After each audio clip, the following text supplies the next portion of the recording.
You got you. All right, we're here in the Niner locker room with Tay Martin. Big play, Tay, for you Oak State fans. Going to get some run this week. How excited are you to get out there? I mean, hopefully I get out there and get some run. That's always the plan, and prepare like I'm always going to get out there, and make an impact for my team and just go out there and take care of business. What do you think of this receiving core? Is an amazing receiving core. Ayuk, Debo, JJ. I mean, there's the fact that you haven't been able to get out there is really no slight at you. I mean, you get some big time players in front of you. What's it like working on your game, getting ready for this moment, and watching these guys do their thing? It's just always good being around those guys, picking up different techniques and different things they do to help out my game as well. So it's always being good being in a room like this and feeding off guys like this and being able to impact your game. So it's been big for me growing as a player and as a person, and it's always good to have guys like that. Is there a guy that you look at and say, man, I can take some of what he does and incorporate it into my game? Oh yeah, definitely. I want to say BA from a release standpoint, routes. Also Debo from Yak, JJ from blocking. I mean, it's different abilities these guys do that you can always pick up different things from their game. So I always go out there and then try to take some of their game in my game for sure. It's funny, you look around the league, you think all receivers block, and then you look around the league and that's not that's not always the case around here, but around here, you gotta block in this offense. So definitely a big thing in this offense. So we try and pride ourselves in blocking over here, definitely. One of the things that I noticed when I watched this receiving core, none of these guys tiptoe across the middle. No.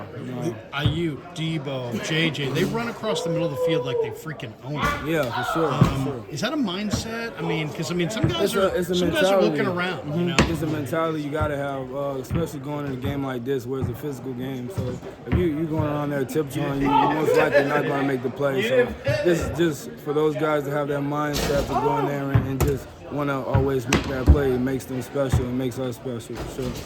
I really think that if you get out there, you could have a huge day. I mean, you've got great ball skills, you've got great hand-eye coordination.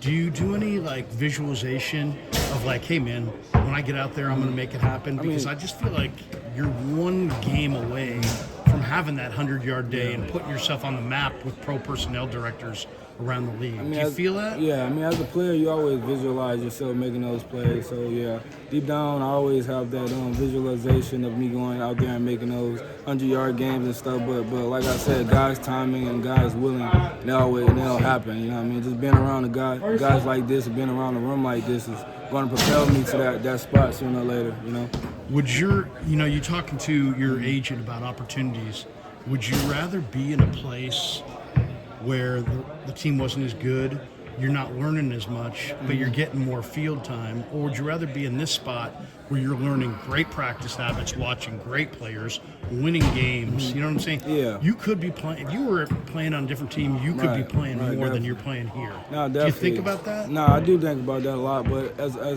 but you don't want to always think about that, because mentally it'll keep you out of the game. You always want to be in the loop and be here where you at. So, like I said, just being around these guys is keeping me uplifted and wanting to be in the game always. So I'm just be ready when that shot comes and just take all these coaching and all these points from these guys and be ready. How big is the week off for this team? I mean, really big. A lot of guys can get healthy. We can prepare better. We can just get ready for whatever. So it's big to get this rest, and we're definitely grateful for it. What would it be? What would it mean to you to win that Super Bowl ring? I'm sure it means the most to anybody to win a Super Bowl ring. Yeah.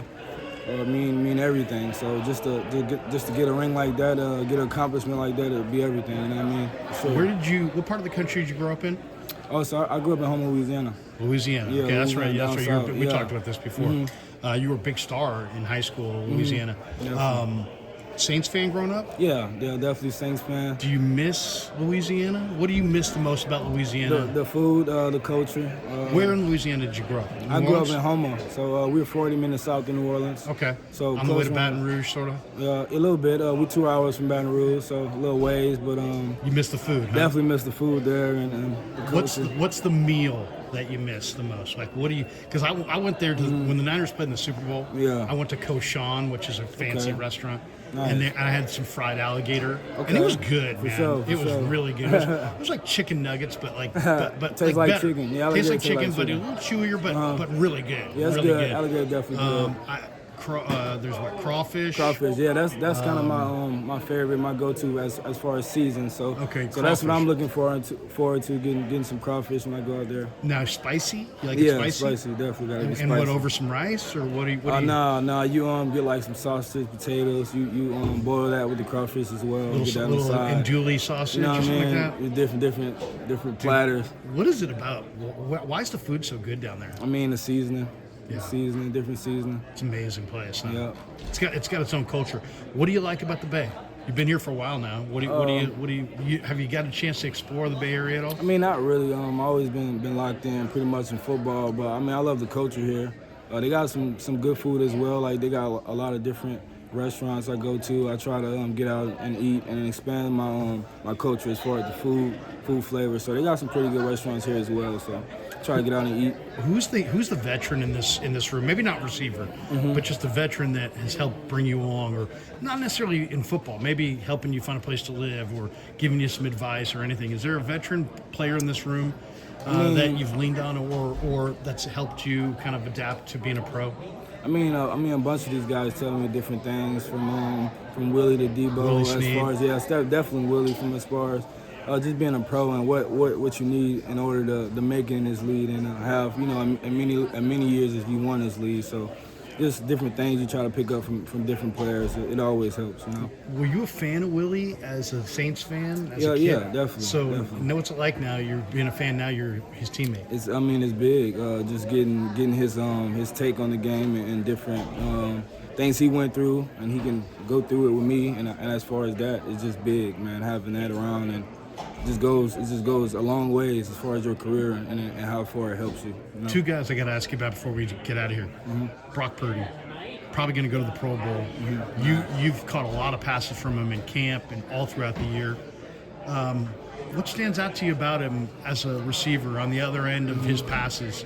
Is it his touch? Is it the arm strength? Is it the mobility? Is it the intellect? What stands out to you about Brock? A little bit of everything, and I mean, especially with his mentality and his ability. I mean, he's just able to. I feel like he's able to make any throw, and with the mindset he has going into the game and these plays, it's it's God willing. So if he continues to be who he is, and he's going to strive and just be himself. So. That's what Brock is. He's just a baller, honestly. He's the same guy every day too. Huh? That Same seems guy, like. chill, humble. So Yeah. it's just him. One last one. The Pro Bowl voting's coming out, and I couldn't believe this, but guess who's never been a Pro Bowler on this Who? team? Dre Greenlaw. Wow. Now Dre Greenlaw's a bad man. A baller. He's a baller. Yeah, been him. What do you think? I mean, to me, he's nasty. He's the guy that nobody wants. Nobody wants any part of that guy. He's a hitter. He's intimidating. What's he like as a teammate? And what you're on the sideline watching him do his thing. What do you think watching him? He's a great teammate. I mean, he's a baller, bro. I mean, he's him. You know what I mean? Yeah. As a linebacker, as a player, he's a leader on his team. He impacts the football game as he do today, as any other player. You know what I mean? So just having him on his team is great. He's one of them players that's always going to impact the game and make a play. So for him not being an all-star is crazy to me, or a Pro Bowler is crazy to me, but he will get it one day for sure. He will get it. Hey, Sunday against the Rams, man. Go get it. Yeah, appreciate you. Appreciate you, Yes, man. sir. Have a good one. Yep. Hey, Martin.